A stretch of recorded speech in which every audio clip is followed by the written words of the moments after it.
Well, welcome everybody to the N Word for Nerd podcast, the Obi-Wan Kenobi show series that started on Disney Plus. They released the first 2 episodes, so this is set between Revenge of the Sith and New Hope. But more importantly, for people like Wade and Jason, this is set after Bad Batch and Solo, but before Rebels. So if you're looking for the direct point of where this is set, if you watched everything, that's where 10 years after the end of Revenge of the Sith. Yeah. But it would be 5 years before the start of Rebels. Which is 4 years before the start of A New Hope. Yes. Look at it. That's why I love having Jason on the show. Break it down. Or 3 years. We're going to do it like we do it every single time. Wade, what is your one sentence review of Obi-Wan Kenobi on Disney Plus?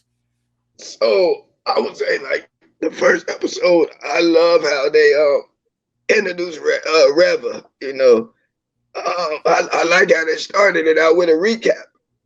You know, of Revenge of the Sith, and showed like how all the Jedi like pretty much got killed. Show what happened in the temple. I like that they introduced the new Jedi. I think her name was like Minus Veta, or something like that. And I'm pretty sure they're probably going to have more content coming out about her soon. But I mean, overall, I thought it was nicely done. I mean, right, I like freeze there. There's a lot of commas in that sentence. Yeah. Jason, what is your one sentence review of Obi-Wan Kenobi? Kenobi.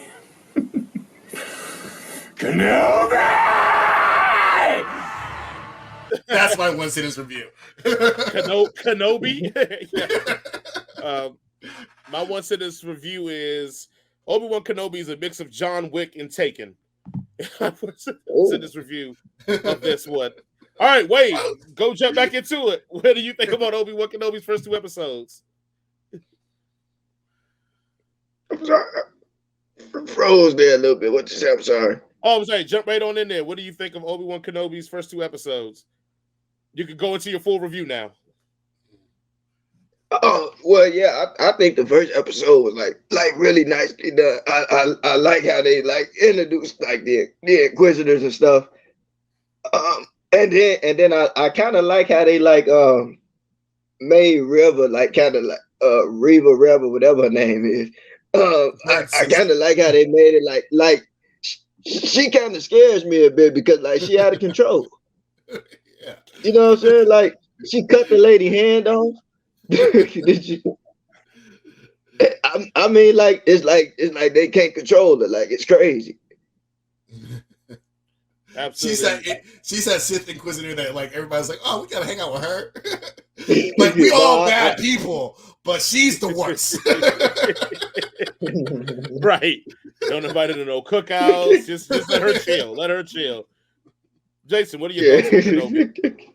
Dude, you know, I am a Star Wars fan, obviously. What I love about the show is nostalgia without the hamminess of it, I guess. Like, I want to compare this to like the Solo movie. Even though I enjoy the Solo movie, we're only 2 episodes into this and of 6, and they're probably gonna totally fuck this up somehow. But in the Solo movie, they did things like, oh, this is how Han Solo got those dice or whatever. Like, I don't give a fuck. Why is this a part of the story? Like that he gets dice or whatever. I don't care. Mm-hmm. You know. In this movie this show is like, let's see Obi-Wan at his lowest point in his life do something awesome, right? Like do something that like brings him back to the old ways. We don't need to know, how he got to Tatooine or how he ends up going to Mos Eisley or whatever. We just need to see him in a day of the life of Obi-Wan doing some, badass shit and still trying to hide. And let's just, let's call a spade a spade. Ewan McGregor this is the part that he was born to play, right? Like, it's been a travesty that he has not played this part in like 20 years, right? Because he is as good as Obi-Wan, or playing Obi-Wan like Alec Guinness played Obi-Wan, but better than Alec Guinness ever did. And Alec Guinness is a phenomenal actor. Like, and it's just, for me, it's just so heartwarming and like even if the storyline turns out to be terrible or it's not, because we know I don't like prequels. We know that the stakes aren't very all that high because we know he's going to at least live to get killed by Darth Vader on the Death Star. Mm-hmm. That's not a spoiler. That's what happens. I'm sorry. So like obviously nothing's going to happen to Obi-Wan, but like it's still fun to see him have these use his wits and his charm and his just general badassery to try to solve this thing of, and I don't want to spoil for people who haven't seen it yet, but I guess this is a spoiler review. Go and save young precocious Princess Leia, right? Mm-hmm. So for me, this is just like an old friend has come back to give you a nice warm hug, and he's not brought in. He's been in jail for the last 20 years. So, and he's not asking you for no money. He's not coming here. He's just coming here and having a couple of beers and hitting the old times, right? So yeah, that's my review of the show. It's just like an old nice little hug so far. Yeah, absolutely. So yeah, we're talking episodes 1 and 2. I have 2 beefs, and I'll go to my first beef. My first beef is I wish, and we had the same similar conversation when we watched The Matrix Resurrection. I wish they would have slow walked the depression. Like he lost everything. He lost technically his purpose. Now, granted, they gave him a new purpose. Yeah. Like he lost everything. Lost his job. And, right. And it's like I kind of wanted to live in that depressive state for a little bit. I wanted us to feel as an audience how important all of this loss was. And I thought they were going there because when you open up with Order 66 in the Jedi Temple, I'm like, oh shit, like they may be going to give me what I want. They're going to show this, and I hate to say it, like this beaten down, withered Obi-Wan, a la like Logan, and it's just things ain't going right. He's just trying to make right. It's just money. right. He's just getting treated like shit. And they had the moments like that, but I felt like it was okay, we showed you a little bit of it. Now you can imagine this is what he did for 10 years. And let's just go to the part that everybody wants to see. So I wish we would have, like, at least for one full episode, that just would have been it. Left us like, oh man, is this going to be like Boba Fett again? Just slow? And then episode 2 really ramp it up. Also, why have we not gotten a Die Hard like movie in the Jedi Temple when Order 66 happened? Like, can you imagine getting a youngling that's like, but then that would mean we would have to add another living Jedi to the canon. Hey, Rogue One so that you can get popped at the end. You can get popped at the end. That motherfucker can make it right out the door and be like, I'm going to get on the fire. It's like Ricky from Boys in the Hood. Ricky thought he was going to get away. Homeboy pulled out the gat. Cacao. Like, we could have had a Ricky. Well, I mean, I'm pretty sure they're gonna add more survivors, though. I mean, at this point, they've killed less Jedi because there's like 100 of these dudes live. Like, were they even looking for these guys? right. Yeah, especially if I were Darth Vader, I would give all of them a strict dressing down. Like, look, there's like 300 of these dudes left, and there was only 150 to begin with. I don't know why we get more Jedi.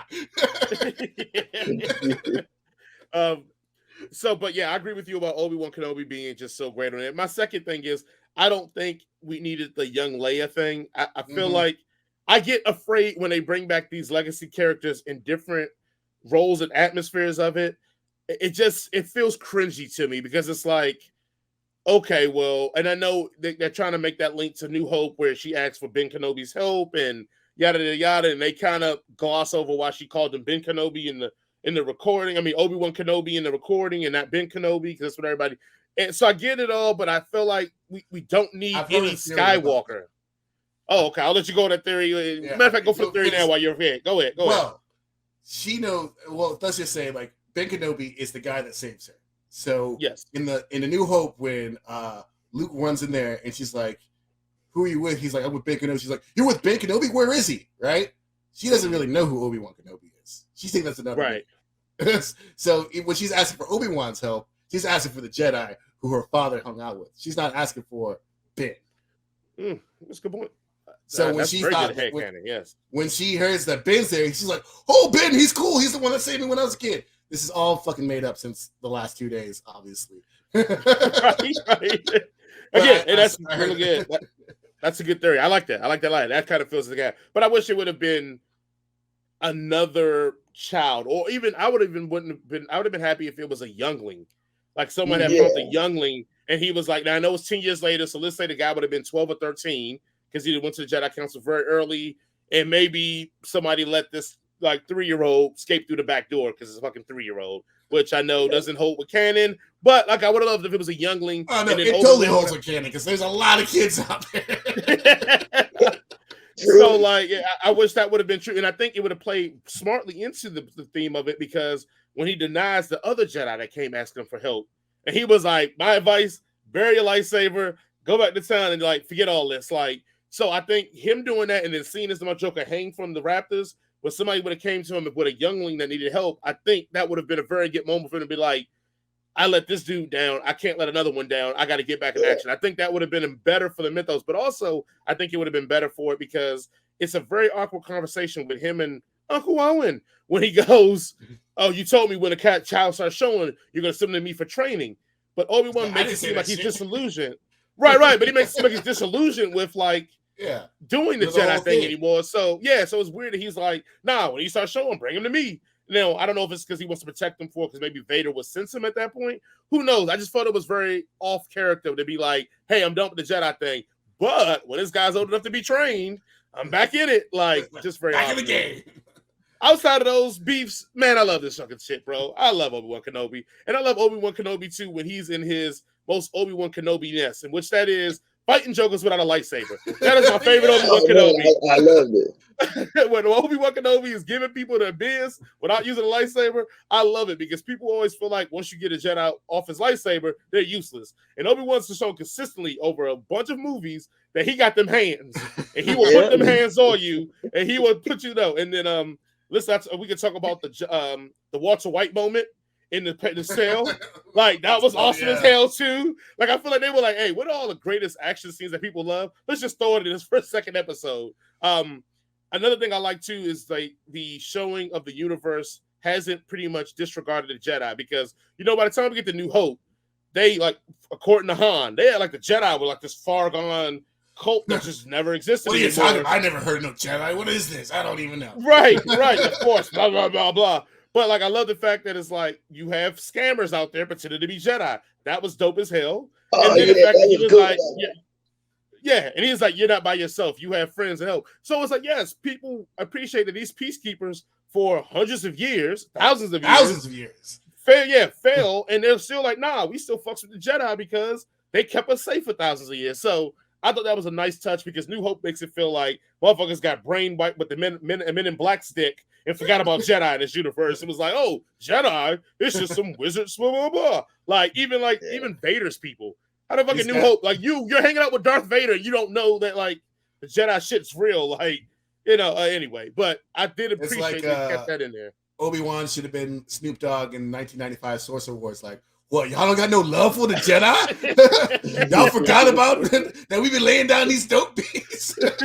And let it be known then. I feel like we reference that award show more than any other show in the history of shows and podcasts. It seems like every other week we go back to that. I don't even listen to hip-hop all that much, but that was like a formative time in my life. Right? That one award show, like, it made me the man I am today. Oh man. And then the last part of my review is the reveal of him not knowing that Anakin survived and Vader was so I had goosebumps. I had goosebumps, bro. It was crazy to me that he's like, oh, you didn't know he was still alive? That Anakin Skywalker is still alive? I'm like, goosebumps. I'm like, oh my God, like, Obi-Wan's been sitting out in this desert for 10 years thinking he finished at least one of them.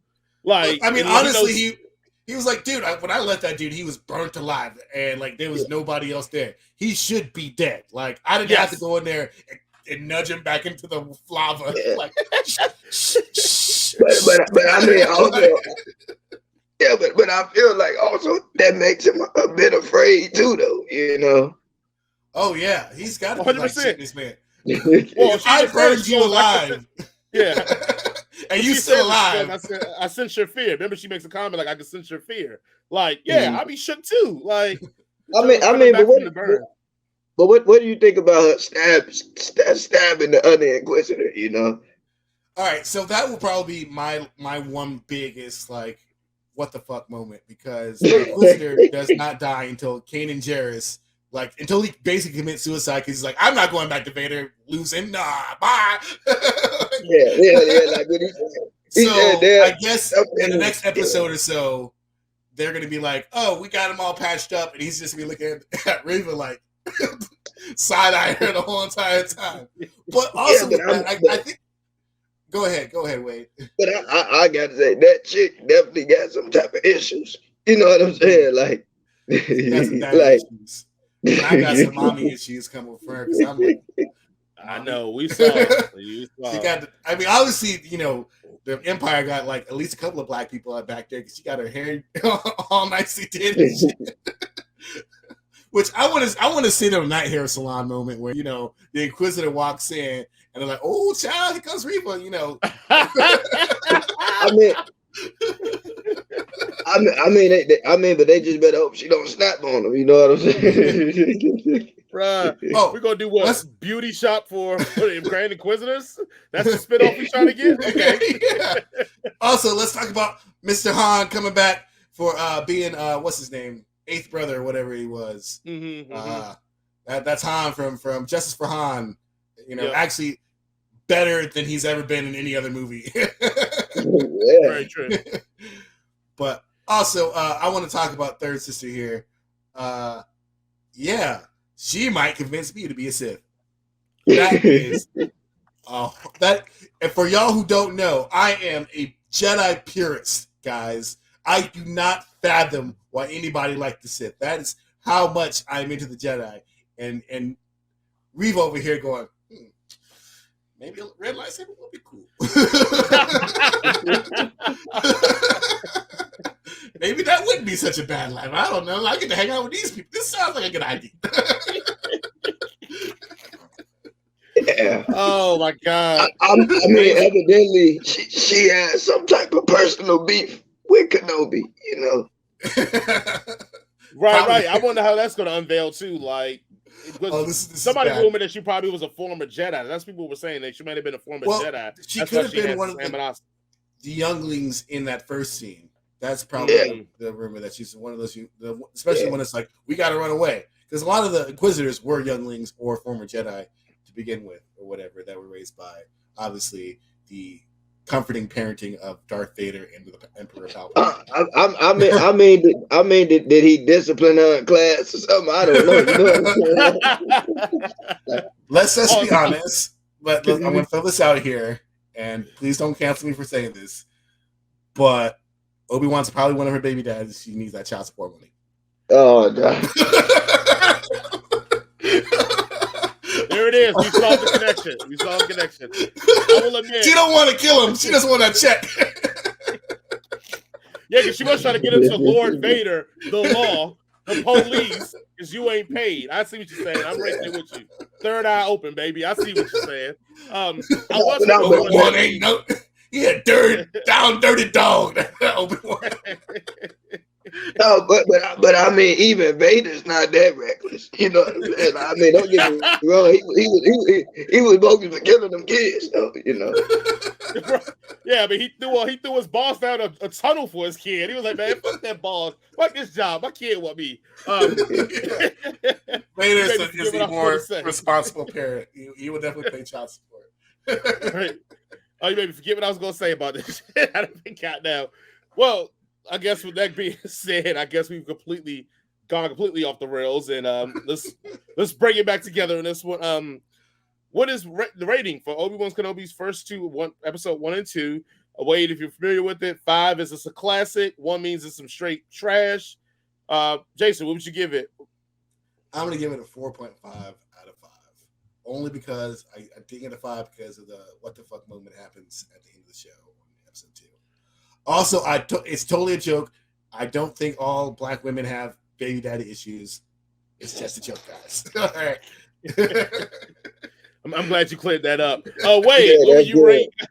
What would you rate Kenobi? Episode 1 and 2. I would say 1 is a 5, 2 is a 4. Okay. Okay. So 4.5 is the balance. Yeah. It balances out to a 2. I'm gonna go. I mean, I'm caping for Star Wars, so I'm giving it a 5 because that's my man Kenobi. I'm here for it. Second favorite Jedi of all time. I think I have his lightsaber in the drawer. I meant to bring it out, but anyway, I'm going a 5 on it. But look here, man. If Disney can make movies as well as they do the series for Star Wars, Exactly. we have some hope. Exactly. I mean, like, I don't understand. Like, I get they want big name directors to direct their movies and stuff because that will probably get people like the casuals in.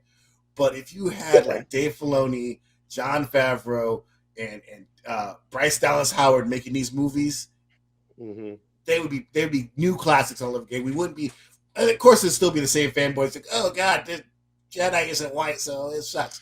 But 95% would be like, oh no, that shit was awesome. Give us more. Here's all our money. 100%. Now, do you all think Mace Windu still alive? Yes. Yeah. Oh, I keep all hope alive. Yeah. Black don't crack.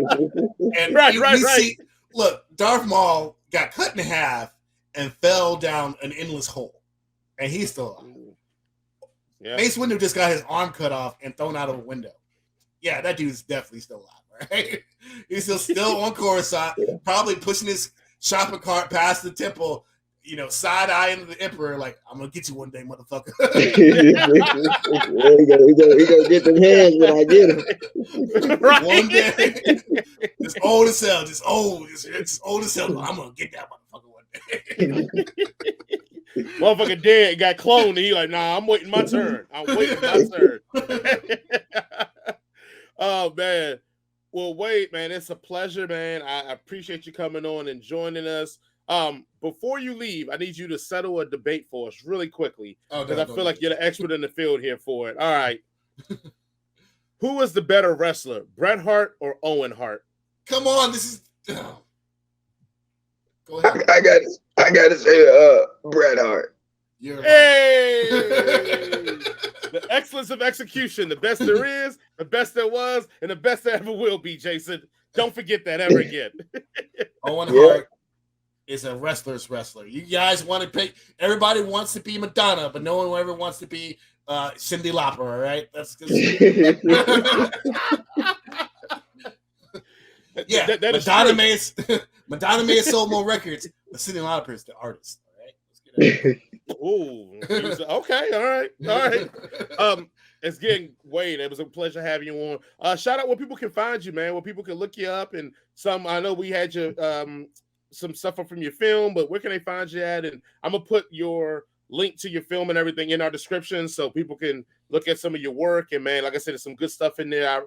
I hope everybody gets a chance to go watch it and look at it and enjoy it and comment and give us some feedback too, or give Wade some feedback. Wade may not want no feedback. He may want y'all to shut the hell up and let an artist be an artist. No. But where can they find you at, Wade? I'm on Instagram, Wade Jedi 99 on Instagram. And then my Vimeo is Wade Filmmaker 37s on Vimeo. Awesome. Okay. And what is it again? We'll say your Instagram is one more time for the people in the back. It's Wade Jedi 99. All right. Wade Jedi 99, guys. I know Yoda would have told me I'm too old now to be a Jedi, but oh well. I mean, Luke was 18 and Yoda was like, yeah, come on over. Let's I guess I can teach you a couple moves, I suppose. Yeah, because that was his last hope. Oh well, it's still one more. But yeah, he was like, shit. I would have been like, look, I'm only 30 and you like you like 800 now, Yeah. So compared to you, I'm still an infant, so you can totally tell me what to do. I will definitely join your club. But I would definitely put Wade's information on down there. I just followed him on Instagram as well right now. I have his tag. I'll put it in the description below, guys. Like I said again, Wade, the seat is always open. Anytime you want to come and sit down with us and chop up Star Wars or any movie, anything that you want to dig on, you got my email. You just hit me up, let me know, man, and you always have a seat here with us, okay, brother?